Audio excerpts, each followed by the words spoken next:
So I'd just like to welcome you all to this training series. This is the second one. We're going to be doing one more in June. Um, we'll be talking about the ramifications and implications of the state and federal budgets on our communities. And so we hope you have signed up for that one also.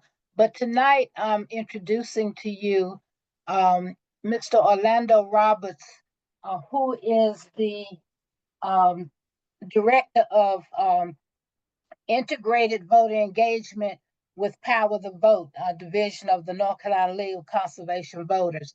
But we have partnered with them along with the NAACP and Democracy in North Carolina in bringing these series of teaching trainings. And so we will be sending out the presentation after this call tonight. All three of these organizations are nonpartisan nonprofits, and we all involve ourselves with voter engagement. So without further ado, I'm going to turn it over to our presenter tonight, Mr. Orlando Roberts.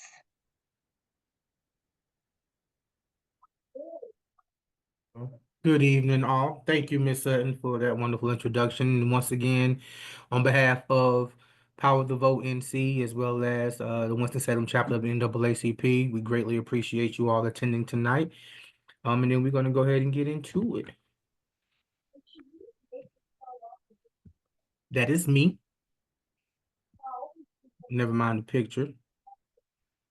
All right, we're going to be talking about getting registered to vote. We're going to be talking about upcoming municipal elections. And we're going to be talking about conducting voter registration drives this evening. Just giving you all a little bit of information so that we are all a little more well informed. And if you have any questions, you can either drop them in the chat or you can wait till the end, and we'll be happy to field any and all questions.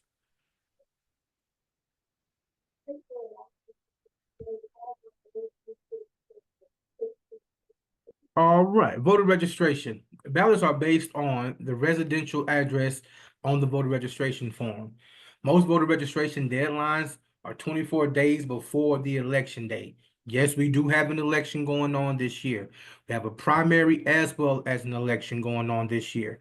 Even though it will be municipal elections for surrounding municipalities, such as Rural Hall, Walkertown, Kernersville, King, they will still be having municipal elections to elect their mayor, city council, county commissioners. Last year, the election day was on November 5th, and the deadline to register to vote was October 11th at 5 p.m. So that's just giving y'all an example that most of the time the voter registration deadline is 25 days before the election day. And that's before you go into early voting. Now, even though the voter registration deadline is 25 days before the general election day, you can still register to vote during early voting and do one-stop early voting. The forms are on the Board of Elections office or the DMV offices, or you can submit your voter registration online. Now, one point I wanted to make on this slide is there are many organizations that be out doing voter registration drives during the election.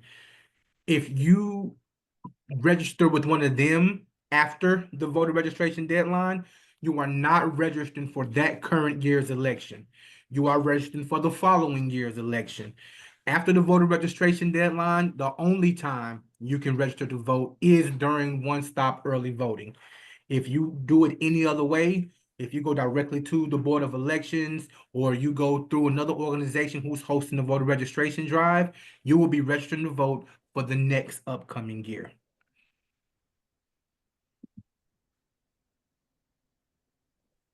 Now, what are some qualifications in order for you to register to vote here in North Carolina? If I had a voter registration form in front of me, I'll tell you. But the number one box, the box at the very top of the voter registration form, asks you if you are a United States citizen. You must be a U.S. citizen. You must reside in the county for which you are registering for at least 30 days. When we're out canvassing and we're out engaging community members, we never really ask them, are you registered to vote? Because the majority of people actually believe that they are registered to vote. We normally engage them by asking, is your voter registration up to date? Because if you've recently moved and you haven't been in that address for 30 days, that shouldn't be the address that you use when registering to vote. Of course, you must be at least 18 years or older by the date of the general election. A lot of times when we go into these high schools in Forsyth County, we have to be very specific when engaging the juniors and the seniors. Because if they're going to be 18 by that election date, then they will actually be eligible to vote in that election that year, as opposed to having to wait the next year. So you have to be very specific in your engagement, especially when you're in high schools, being that in the state of North Carolina, you can pre-register to vote between the ages of 16 and 17. You cannot vote, but you can pre-register to vote. Generally, they also give them this option at the DMV. How the process occurs is it's still processed as a voter registration, but in a separate idle pile. And when they turn 18 through the DMV, they will have their voter registration card mailed to them upon their 18th birthday. You cannot be serving a sentence for a felony conviction, specifically serving a sentence. Does that mean that felons cannot register to vote? No, that does not mean that. As long as all of their restitutions paid, their entire sentence has been served, all community service has been completed, then yes, if all things are completed, they can indeed register to vote. Now, some of you may heard over the last 2 years, that law has flipped and flopped. At first they weren't able to, then they were able to, then they weren't, then they were again. It is now to the point where felons can register to vote as long as their sentence has been fully served. All community service, restitution, fines and dues are paid. Then yes, they can register to vote. All right. And that's what all the post-release duties are. Now, filling out the form. When filling out this form, I personally came up with the rule of 10. I had to amend that rule of 10 to technically a rule of 11. I count the residential address as 2, and I will explain that once I get to it. There are 10 pieces, I said 11 pieces of information required to completely fill out your voter registration form. First, citizenship, which and age qualification, making sure you're over 18. Those are the first 3 boxes. The first box asks if you are a citizen. The second box asks if you're 18 years or older. The third box asks if you're not 18, are you at least 16 and will you be 18 by this election? Those are the first 3 boxes at the very top of the voter registration form. Those are the first 3 of my rule of 11. Then you have the name box. Now, don't get confused. Even though we have it listed here as first and last, full and middle name, on the actual form, the last name is first. So you need to make sure that you're actually going through the form with your applicant to make sure they're putting the proper and adequate information in its proper and adequate place, because those type of things can cause a registration form to be invalid. And full middle name.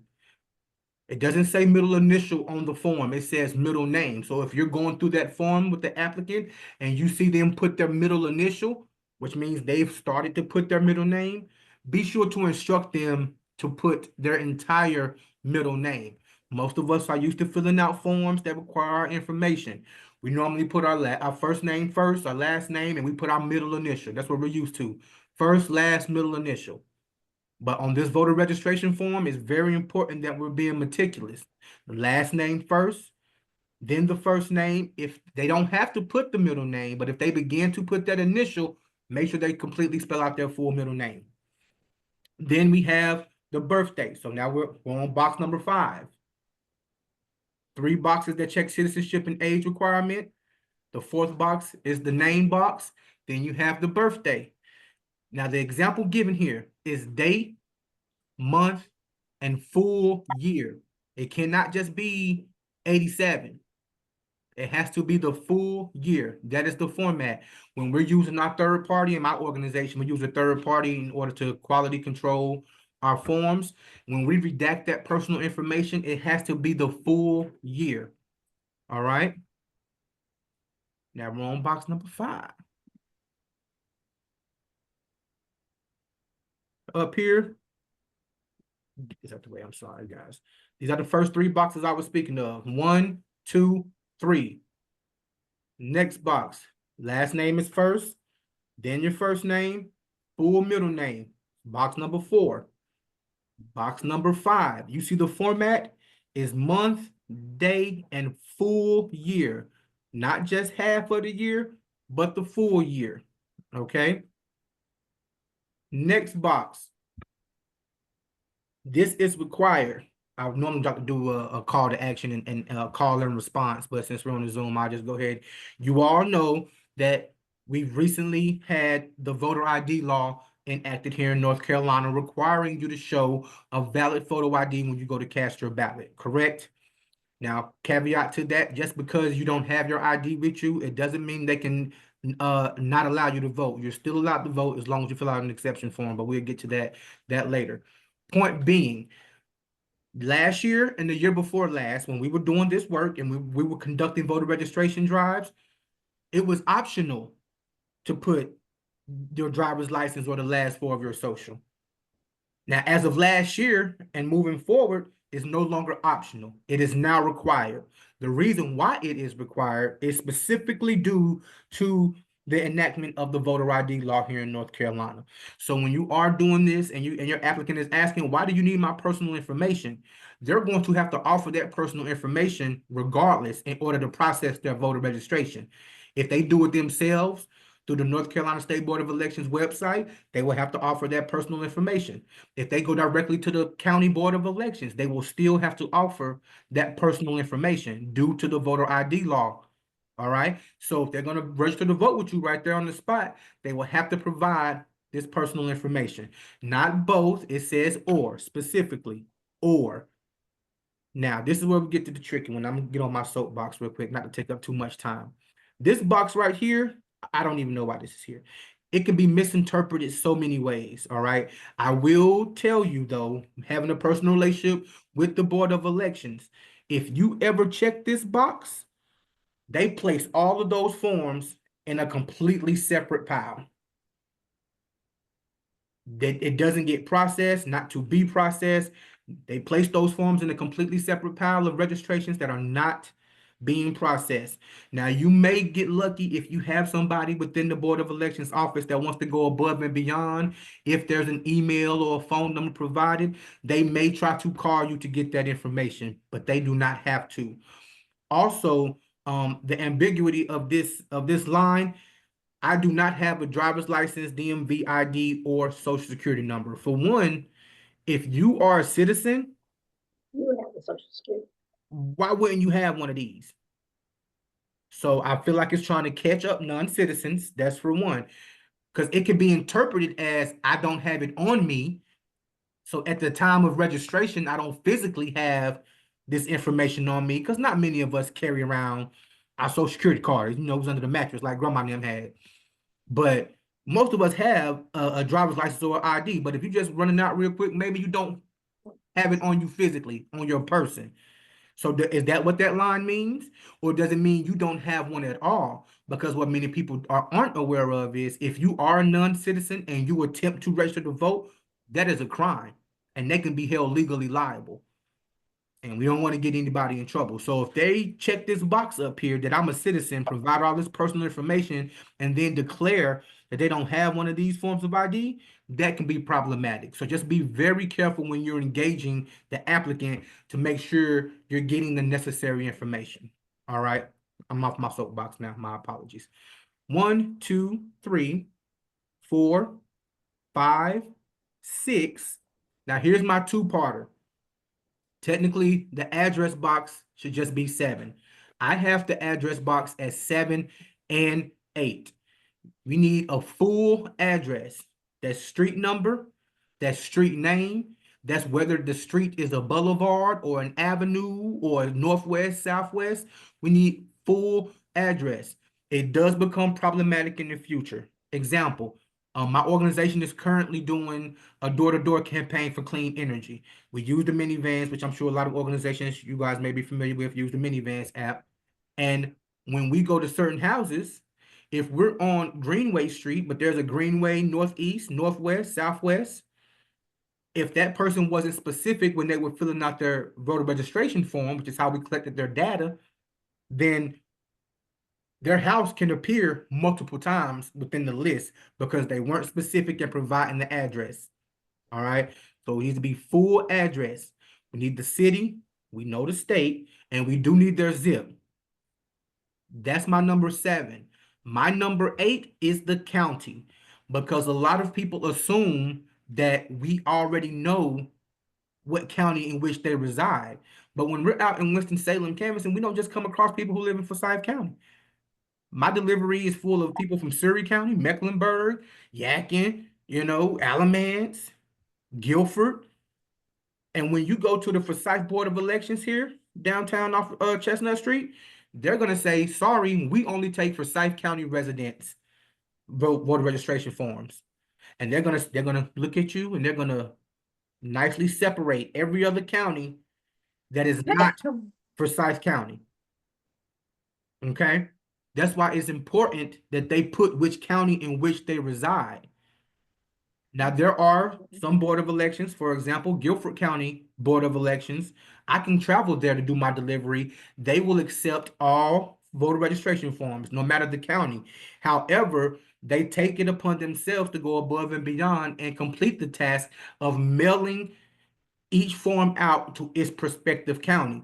Now, if this part or portion of the form is not completed, how does the Board of Elections know which county to mail it to in order for it to be processed? Now, that person who believes that they're registered to vote and they're excited and they get to the polls, only to find out that they're not in the system because their voter registration was never fully processed because they didn't provide that county and the Board of Elections didn't know which county to send it to in order for it to be processed. So that is my 7 and my 8. Notice that the first 8 required for the form to be complete are all in red. All right. I know that was a lot to process, but we'll go back over it. All right. I went over this: valid driver's license, last 4 of the social, zip, state, residential, county, very, very important. I went over the specification of whether it's a street, avenue, boulevard, etc. Valid NC driver's license number, last 4 of the social. Now, a lot of people don't know, if you are 65 years or older, your driver's license does not have to be technically valid, i.e., it can be expired.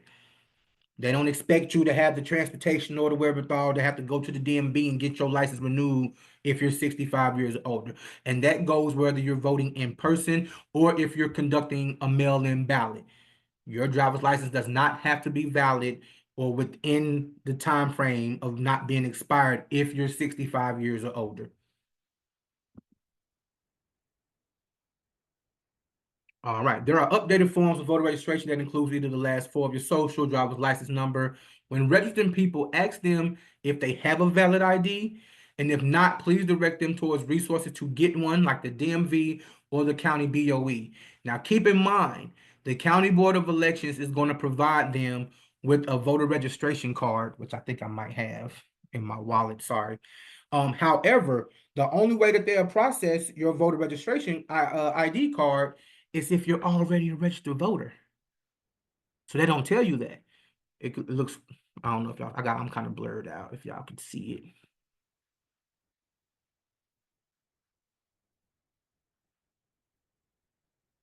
it. This is the actual free voter ID. You can go down to the County Board of Elections. They don't charge you. You fill out a form. And once you fill out that form, they'll take your picture right there on the spot and print you a voter ID. The catch, though, you have to be a registered voter, and then they'll get you one. So you have to already be in the system. Very, very, very important. Also, with the updated voter registration forms, because I've been doing this work since 2022, and the voter registration form has changed 3 times. 3 times, and every time it's some minuscule minor reason of why it's changing. And then when I order a bulk from the State Board of Elections, I have to wait. I normally get my forms before the County Board of Election even gets the new forms. Now, technically, what they're changing on the forms are a variety of options. There was the new political parties that they added. onto the voter registration form, so on and so forth. I will reserve my comments, but disenfranchisement, because why are you changing the voter registration forms 3 times? It's ridiculous. However, regardless of what voter registration form you have, I have reached out and verified with the State Board of Elections that as long as that voter registration form, whether it be an old one or a new one or an upcoming one, as long as it has all the required information on there, and you adequately express to the applicant their options in political party, because they can write in the political party favor of preference as well, they have to accept that form. So I don't be, deterred if you go there and you have one of the old forms, because I did a bulk order of, I kid you guys not, I did a bulk order of 3,000 voter registration forms my first year that didn't come until after my program was over. So they were just sitting in my office. And I'm like, I still have to use these forms. So if I run out of the new ones, can I use these old ones? Otherwise, it's just a waste. And they said yes. As long as all the required information is on there, they still have to accept and process those voter registration forms. All right, we went over this. It says, or remember, try to avoid this box. In my organization, if this box is checked, that form is void. Not incomplete, it is void. There's nothing we can do with it. In my organization, if this box up here isn't checked, that form is void. Not incomplete, it is void. There's nothing you can do with it. All right. But you still have to deliver it to the Board of Elections, regardless. All right. So we were at 8, 9. Well, 10 and 11 are the signature and the date of physical registration. Thank you so much for the specificity, because you have no idea how many forms I've QC'd or visually inspected, and they put their birthday down at the date of physical registration because the canvasser wasn't actually going through the form with them. All right, I assure you, it happens every day that we do VR collection.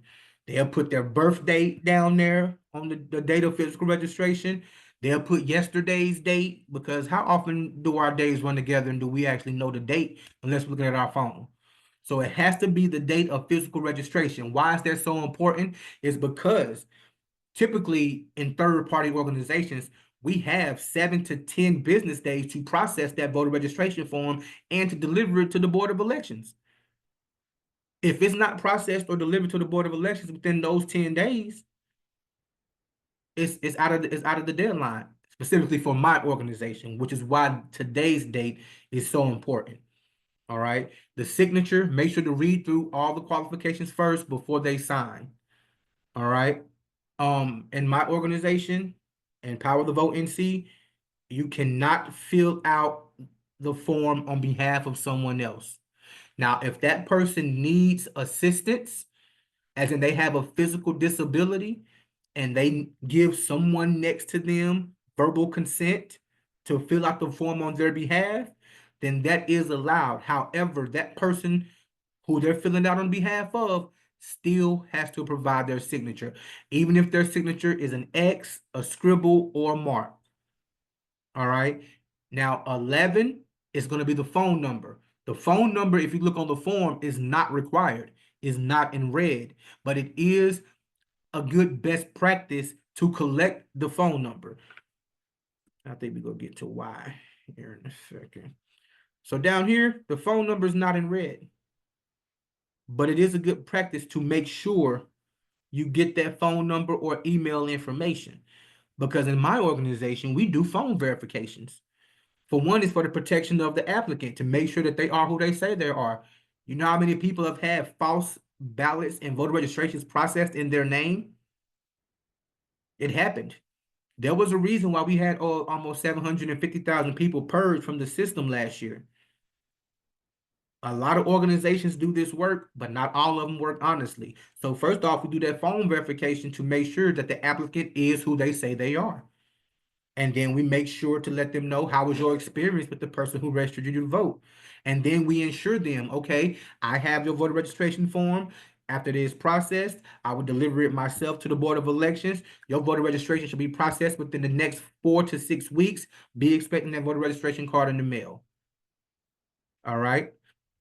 I did gloss over this because it's not a requirement, but in that scenario I gave where somebody had just moved and hadn't been at that residential address for more than 30 days, they have to put their old registration information here. Now, understand, once this is processed with the new address, the old registration will automatically be discarded. But this just helps further along that process by filling out this information. Party affiliation, because we're nonpartisan, I don't even touch that. I don't point to it. I don't look at it out the corner of my eye. We're nonpartisan. When they ask your opinion on, well, what party do you think? Have them do their own research. They can choose themselves.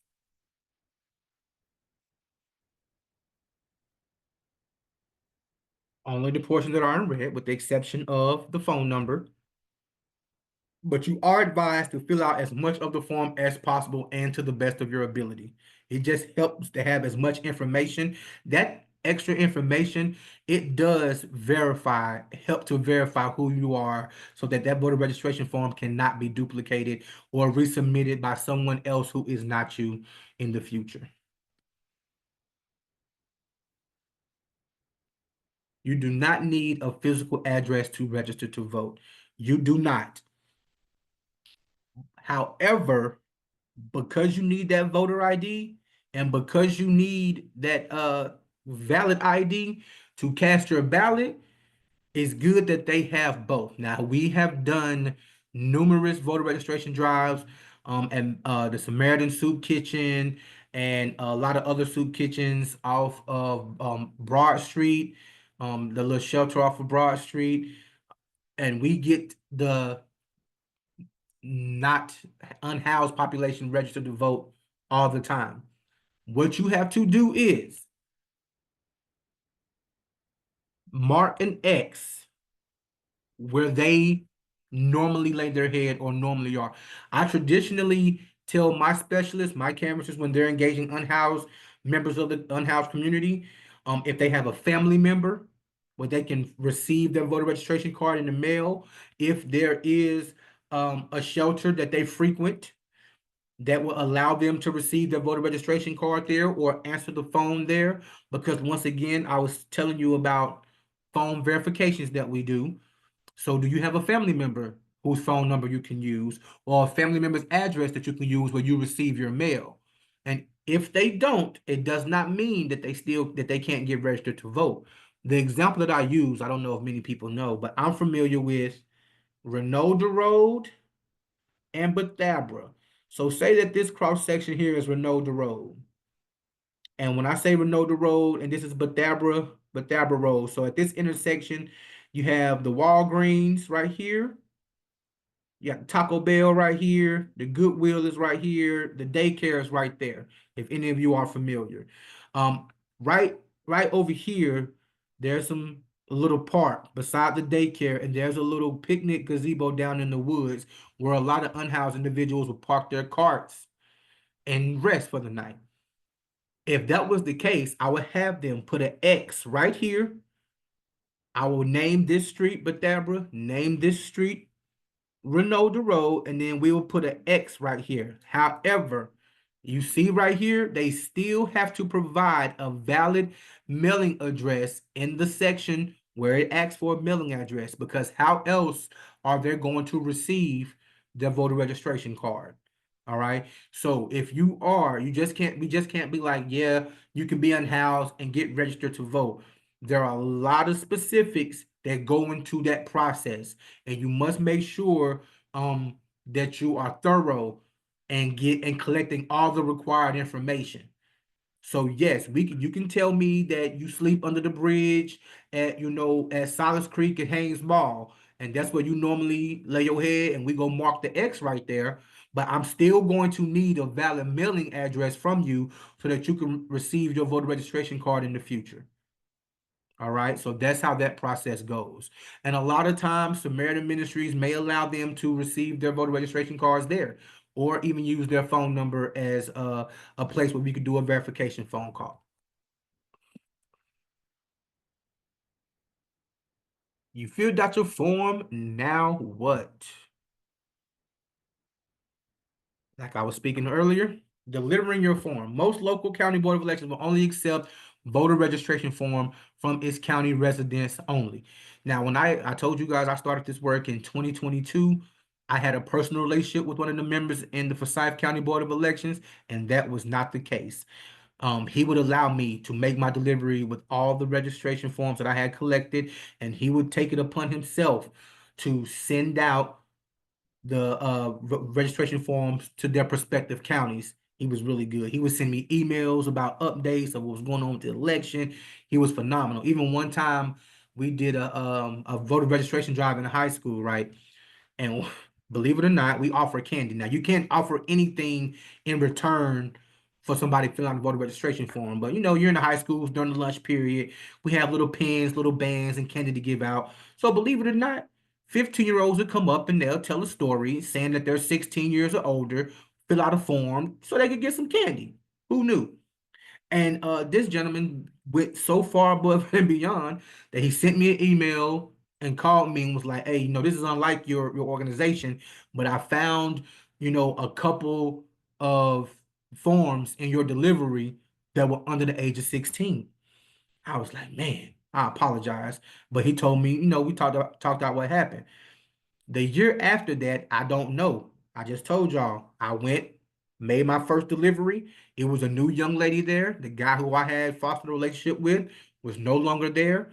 I handed her my delivery of about 150 forms that week. And all of a sudden, she just started separating forms. And I was like, excuse me, ma'am, what are you doing? And she was like, oh, we only accept Forsyth County forms. So I guess the other guy who I made a relationship with was just being nice. Because believe it or not, the majority of county board of elections do only accept the residents of that county.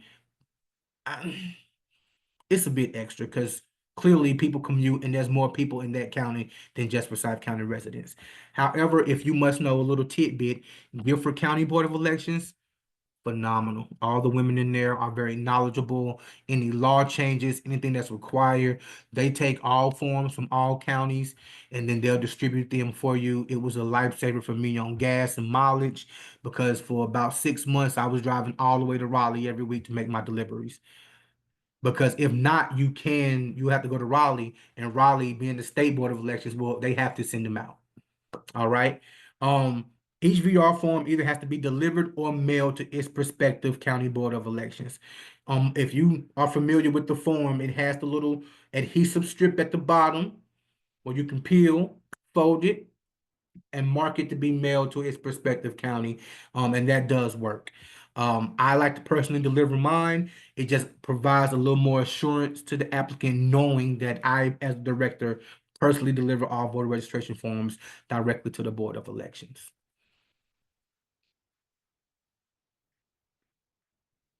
All right, forms have to be returned within 5 days of filling them out. I say 5 to 10 at the very least, have them within 10 days. It is illegal to hold on to VR forms and not turn them in. We're not accusing or pointing fingers at anybody, but if you guys are familiar with House Bill 127 that's going on now, they're trying to take the voter registration process out of the hand of us nonpartisan, nonprofit organizations. For one, that's because we're getting hundreds of thousands of people in the BIPOC communities registered every year. Of course, they don't like that.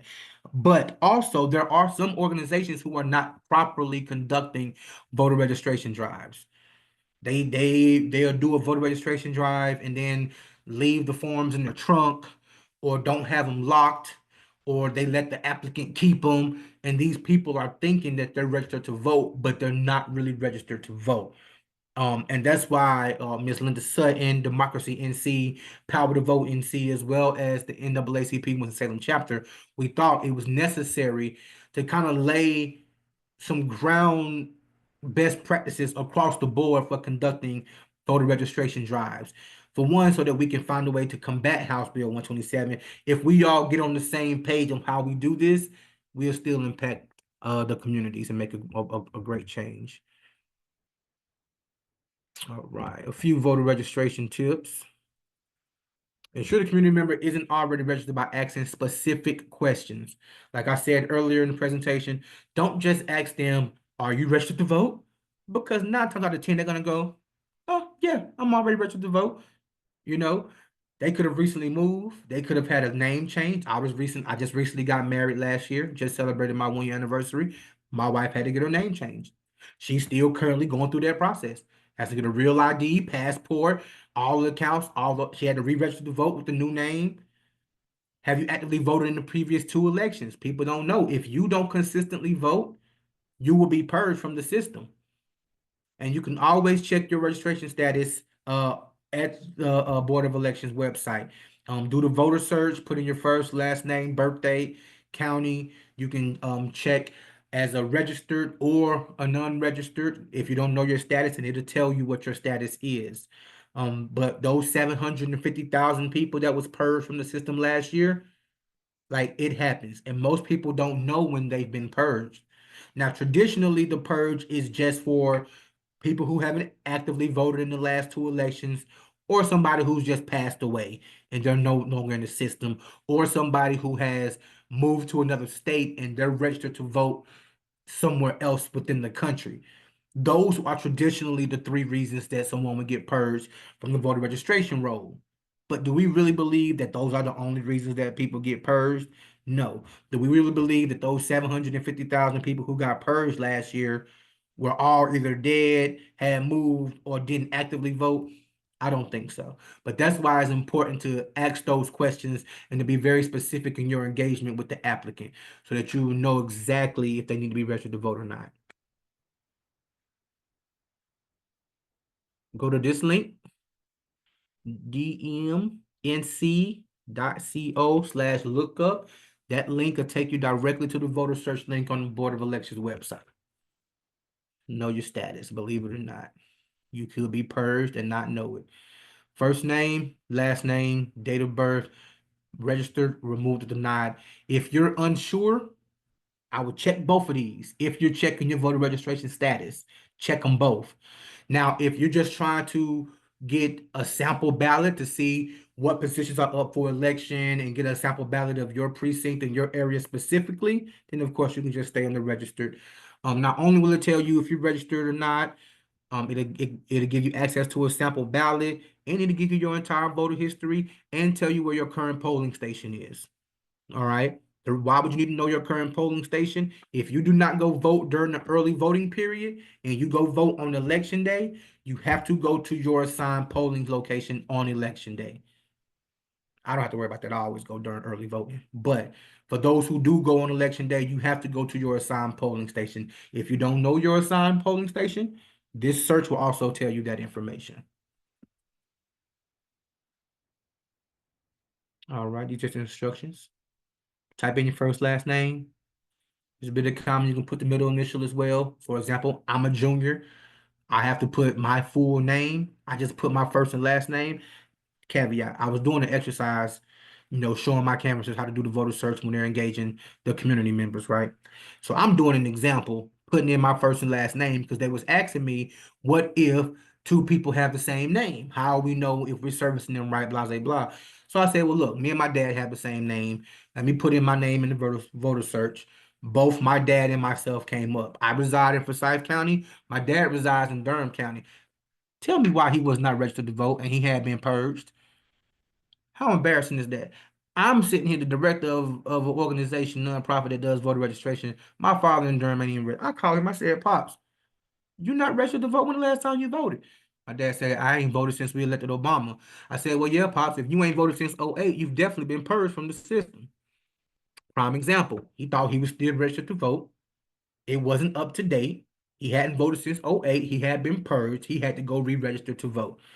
So if you need to be specific in your search, make sure you do that. Include your birth year, include the county in which you are searching for.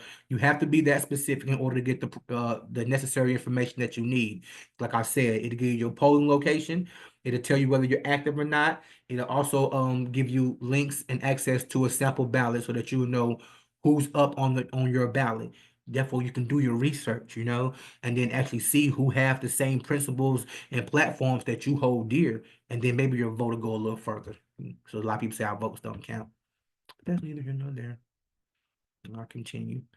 If you are unsure if you're a registered voter or not, check both boxes, the registered and the non-registered box, so that it'll let you know what your status is. I already went over that. All right, take the time, and these are just common practices. If you hand the applicant the form and turn your back, or hand them the form to fill out because you're in a group of people and you just handing everybody your form to fill out, I assure you there are going to be mistakes when you get those forms back. Just law of averages, probability. If you hand somebody the form and walk away, when they bring that form back to you, it's going to be missing something. So we suggest that you take your time and go through the form with the applicant, making sure all required portions of the form are completed. Remember, the red is required. It's not a suggestion. The red is required. 2 years ago, identification in the social wasn't in red. It was optional. Last year and this year, identification information is in red. It is required.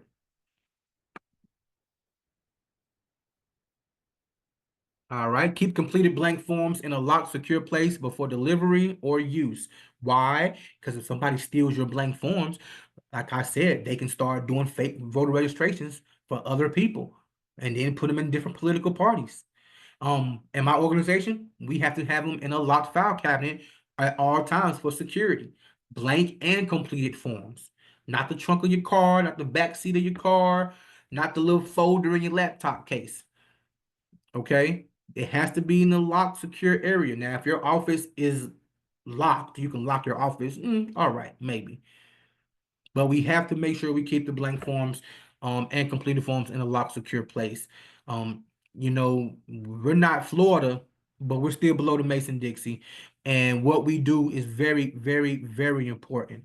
And while we advocate for the work that we do, and there's a lot of money in the arena in which we're in, there's also a lot of money in derailing the work that we do. Please understand, as much money as we get from people who are philanthropic and want to give money to what we do, the opposite is also true. There are a lot of people giving money to derail and throw off the excellent work that we do. That's why it's important to make sure your forms are locked up and secure. I've seen it. People try to take their forms, take extra stacks of forms, they try to get fake people registered to vote.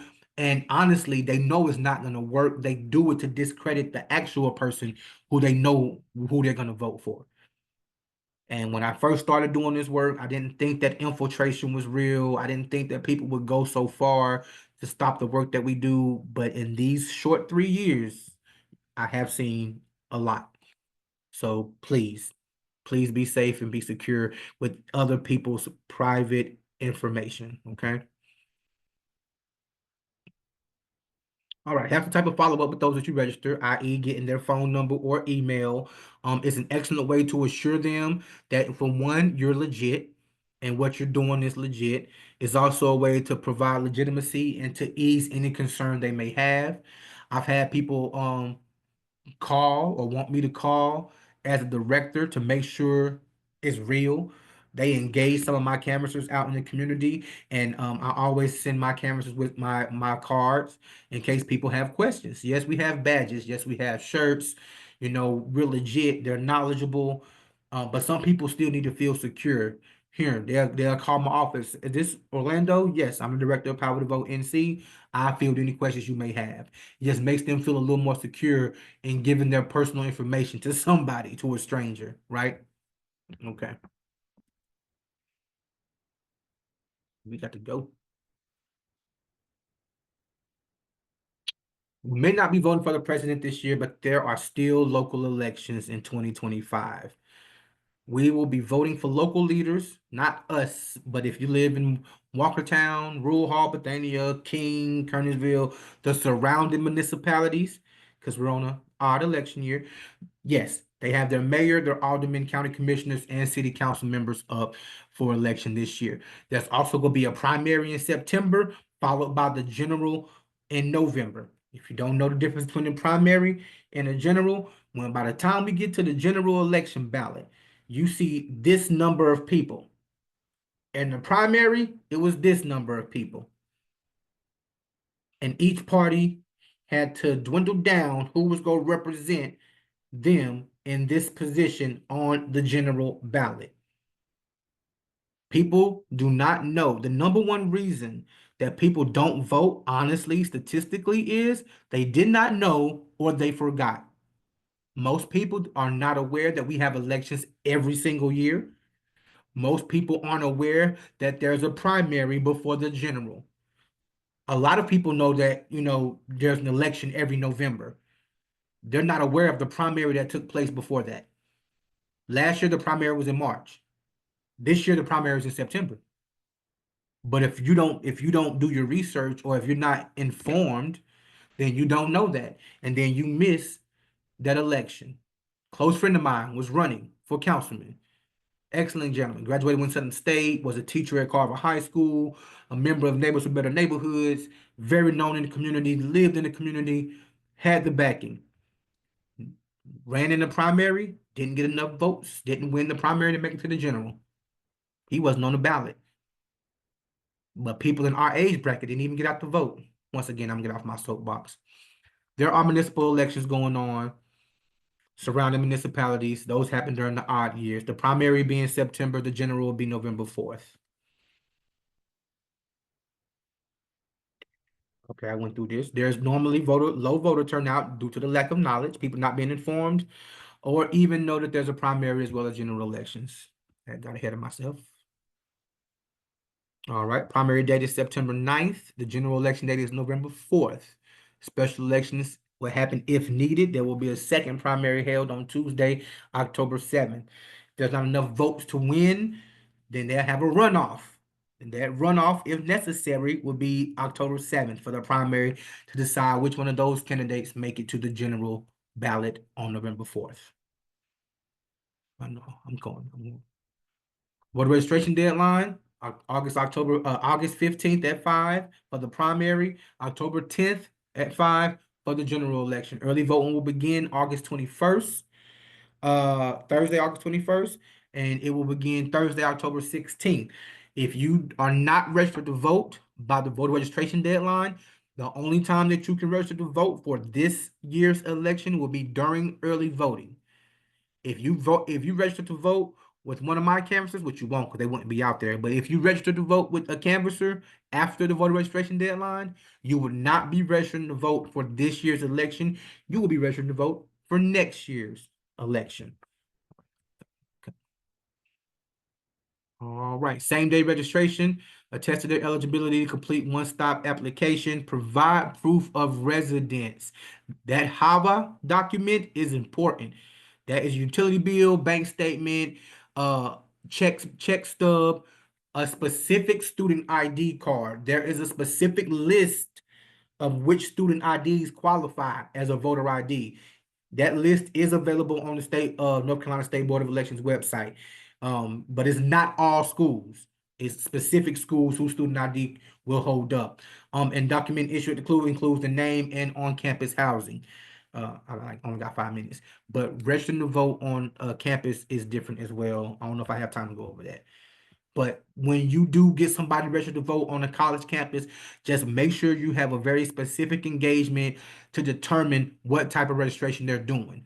Because if they're from Charlotte, they may already be registered to vote in their home county and may be planning to travel back to that home county to vote. Now, if they're trying to establish residence here in Winston or in Greensboro, then you need to understand the process of how their residential address is listed according to where they live on campus. Now, on Winston-Salem State's campus, it's a bit simpler because they just use the school's address. I think it's like 1922 or 601 South Martin King Jr. Drive. But at A&T, it's very different. It's a very different process to get their students registered to vote depending on where they live on campus. And you have to pay attention and get those specifics. Otherwise, that student would think that they're registered to vote here and they won't be. They'll still have to go home to vote. Now, what if they out of state? That's different. If they want to establish residency here, if they've been on campus for 30 days, they're living on campus housing, they can establish residency here if they want to vote here. Real quick, an example, in 2008, I was living in Atlanta, attending Morehouse College.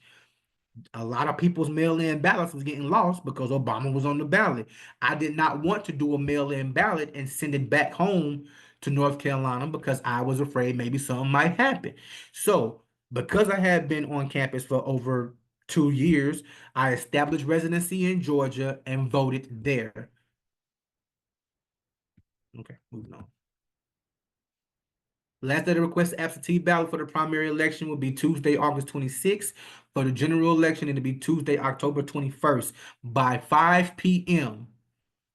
Has to be sent off by 5 p.m., received on election day by 7. Okay? And you must include a copy of your valid ID unless you're 65 years or older, in which your ID does not have to be valid, but you still must include a copy of it when you send in your mail-in ballot. All right?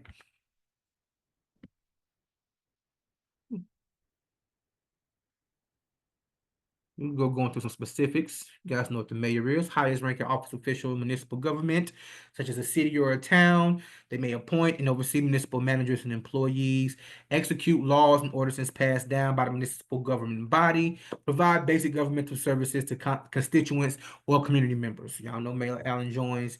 He's been rocking it for a minute. Mayor of Greensboro is Miss Nancy Vaughn. Ooh. This is that it? Oh, I think that's it. I think that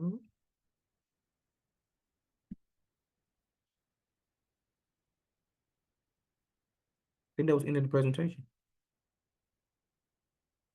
Any questions? Comments or concerns?